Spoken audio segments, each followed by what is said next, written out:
1200 अरब रुपए का हमने पैकेज अनाउंस किया जी, और गंदम की प्रोक्योरमेंट का भी अरसलान भट्टी साहब खर्चा उसमें डाल दिया। जो 100 अरब के 200 अरब के फंड देने थे बिजनेसमैनों को, वो भी उसमें डाल दिया। और फिर हमने बड़ा भीगी बिल्ली बन के IMF को खत लिखा कि नहीं, ये 1200 अरब तो हमने सियासी तौर पर किया है, असल में तो हमने 500 अरब का किया है। और 500 अरब में भी हम ये कोशिश करेंगे कि डिसबर्समेंट जो है हमारी, अब गौर कीजिएगा, वो $3 बिलियन का मार्क जो है वो क्रॉस ना करे, यानी कि तकरीबन को 450 अरब रुपए से जारी हम ज़्यादा जारी नहीं करेंगे। तो माई बाप आप बुरा ना मनाइएगा यार, जहाँ पे गवर्नमेंट इतनी डट के झूठ बोल रही हो। ये IMF की जो है ना ट्रांसपेरेंसी, उस पॉलिसी के तहत उन्होंने ये लेटर अपनी वेबसाइट पे जारी कर दिया। एक जुमला मेरा, और हमारी हुकूमत 1200 अरब रुपए के ऊपर धमाल डाली। जी सर, एक जुमला मेरा भट्टी से पहले, क्या हुकूमत की तरफ से किसी खूबसूरत किस्म के वजीर की तरफ से या किसी शर्मीले वजीर की तरफ से ये बात भी आई है कि हमारी वजारत ने वफाकी सतह पे इतने अखराजात कम कर लिए हैं? आज जिस दिन ये खबर आई मुझे बताइए, मैं आपको क्योंकि मैंने उस दिन धमाल डालनी है। अरसलान भट्टी यार, ये हुकूमत हमें कुछ कहती है, IMF के सामने और झूठ बोलती है यार। रईस साहब, इसके लिए जो है ना, मैं आज वो उस तरह का तजिया नहीं दूंगा आपको। मैं एक छोटा सा किस्सा आपको सुनाने लगा हूँ, प्लीज गौर से सुन लीजिएगा। उसके तमाम सवालों के जवाब महमल से लेकर प्रोफेसर साहब तक और अपना मुमताज भट्टी तक जो है ना, सारे जवाब उसके अंदर आ जाएंगे। एक ट्रक ड्राइवर था जी, एक उसका क्लीनर होता है, एक होटल पे रुके, खाना खाया, उसके बाद एक सिगरेट पिया बड़ा कड़क किस्म का, और उन्होंने कहा जी उस्ताद जी मैं चलावांगा ट्रक। उसने जनाब पीछे देखा तो पंक्चर था, जैक लगाया, टायर बदला, वो कड़क सिगरेट पीने के बाद भूल गया जैक उतारना। ठीक है जी, ट्रक में बैठ गए। उस्ताद ने कहा 2 घंटे बाद मुझे जगा देना है तुमने। उन्होंने कहा लो जी उस्ताद जी, बिल्कुल डन हो गया। लो जी, उसने दिया, पहला गेयर लगाया, रेस दी, दूसरा, तीसरा, चौथा, 5वां गेयर लगा दिया, धड़ाधड़। ठीक है जी, वो 2 घंटे के बाद वो उस्ताद को कहीं होश आई थोड़ी सी, किधर पहुंचे? उसने कहा सर पता कोई नहीं, लेकिन उस्ताद मोहतरम मैं बड़ी स्पीड आ गया हूँ, मुझे नहीं पता चला किधर सामने देखा जैक वहीं पे घूम ही जा रहा था, वो था। अब वो होटल वाले के पास जब पहुंचे, उतर के उन्होंने कहा होटल आ गया, रोक चाय पीने हैं। उन्होंने कहा जी कड़क चाय, सिगरेट का मौजूद था।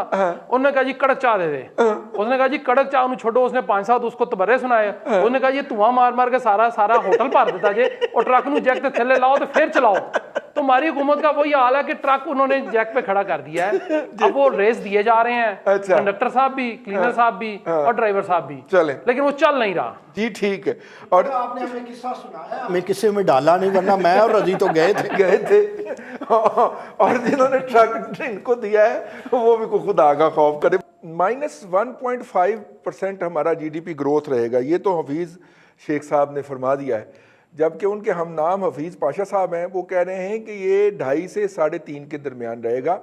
और तकरीबन यही बात डॉक्टर इशफाक हसन साहब ने भी, आपके जो इस्लामाबाद में रहते हैं, उन्होंने भी यही फरमाई है।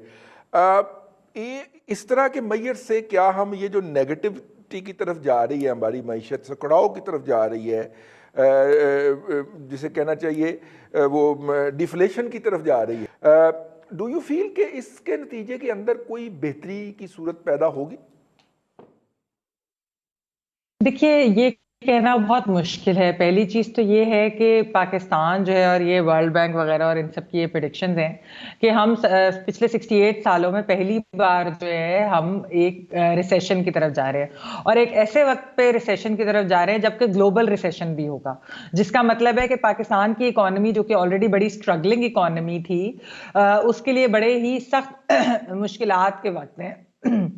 सॉरी, मैं किसी बिजनेस सेंस से इसके बारे में बात भी, क्योंकि चंद दोस्त भी इंडस्ट्रियलिस्ट भी हैं, तो उन्होंने कहा कि असल में जो चीजें गवर्नमेंट को, हुकूमत को करनी चाहिए थी, वो 2-4 चीजें।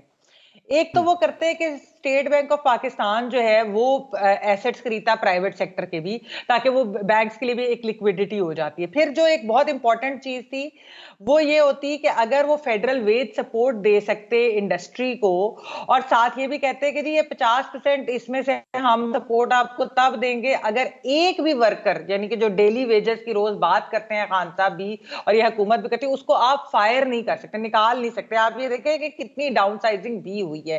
फिर उसके बाद दूसरी भी इस तरह की चीजें थी कि कॉर्पोरेट टैक्स को भी कम करें, एक्साइज ड्यूटी भी होनी चाहिए, फिर नेगेटिव इंटरेस्ट रेट होना चाहिए। अब असल में हो क्या रहा है, जो मुझे थोड़ा सा फील होता है वो ये होता है कि जो वैसे तो खान साहब ने इस तरह की बात की ना कि अशराफिया ने लॉकडाउन कराया था, मुझे उल्टा लगता है। मुझे ये लगता है कि एक्चुअली अशराफिया ने लॉकडाउन हटवाया है। ये जो रिलैक्सेशन हुई है लॉकडाउन के अंदर, ये एक प्रेशर ग्रुप के तहत हुई है, एक लॉबी जो कि अशराफिया की लॉबी थी, जो आप कह सकते हैं वो कंस्ट्रक्शन सेक्टर के हों, वो किसी और इंडस्ट्री के हों, ये उनका प्रेशर था। देखिए डेली वेजर बेचारा जो गरीब बंदा है वो प्रेशर लॉबी नहीं बन सकता, ना ही वो बना पाकिस्तान के अंदर। तो लॉकडाउन जो हटवाया गया है वो अशराफिया के कहने पर हटाया गया है, और अब उसके जो नताइज निकलेंगे पता नहीं हम उससे किस तरह से डील कर सकेंगे। मुआशी तो एक तरफ है, लेकिन मुझे मुआशी से ज्यादा जो खतरा लग रहा है वो मुझे जानी नुकसान का लग रहा है। माली नुकसान तो फिर भी किसी ना किसी तरह इंसान बर्दाश्त कर लेता है, जानी नुकसान किस तरह हम बर्दाश्त करेंगे।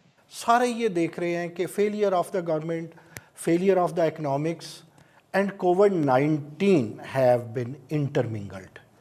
अब इस सूरत हाल में आप क्या यार सूद को ऊपर कर रहे हो, सूद को नीचे कर रहे हो, ये दौर था वेलफेयर का। स्टेट वेलफेयर के लिए काम करती, लोगों के लिए काम करती, और ये जो उसको भी हमने डिस्प्यूटेड बना दिया कि जी ये एहसास है या बेनज़ीर इनकम सपोर्ट है। सरकार सिर्फ उसको कंफ्यूज करने के लिए, मैं आपको एक बात बताऊं, सरकार बोली नहीं है, सरकार फनकारी करती है। वो चकमा देती है सरकार कि भाई अभी ये जो है कर्फ्यू की हद तक सख्त हो जाएगा, बिल्कुल नरम हो जाएगा, ट्रांसपोर्ट चल जाएगी, ब्यूटी पार्लर खुल जाएंगे, बंद कर दो, बहुत करो। यानी इस चक्कर में डाला हुआ है कि गरीब आदमी इमदाद की तरफ देख रहा है और उसे कुछ नहीं मिल रहा। 2 माह के लिए आप ज़रा कोशिश कर लें। उसके बाद मैं आपके प्रोग्राम में बहुत पहले, रजी अगर आपको याद हो, मैं कह चुका था कि देखिए एड की कोई वैक्सीन नहीं बनी थी, ये वैक्सीन इतनी जल्दी नहीं आएगी। कहने को तो पंजाब यूनिवर्सिटी वालों ने भी वैक्सीन का धमाल डाल ली थी। फिर आप जहां सूद को ऊपर नीचे की बात कर रहे हैं ना, मैं हाथ जोड़ के कहता हूं जो ऊपर नीचे वाली बात है वो करें इन्वर्सली प्रोपोर्शनल। एक तरफ अगर अमदाद बढ़ा रहे हैं तो दूसरी तरफ से एक चीज कम कर लें।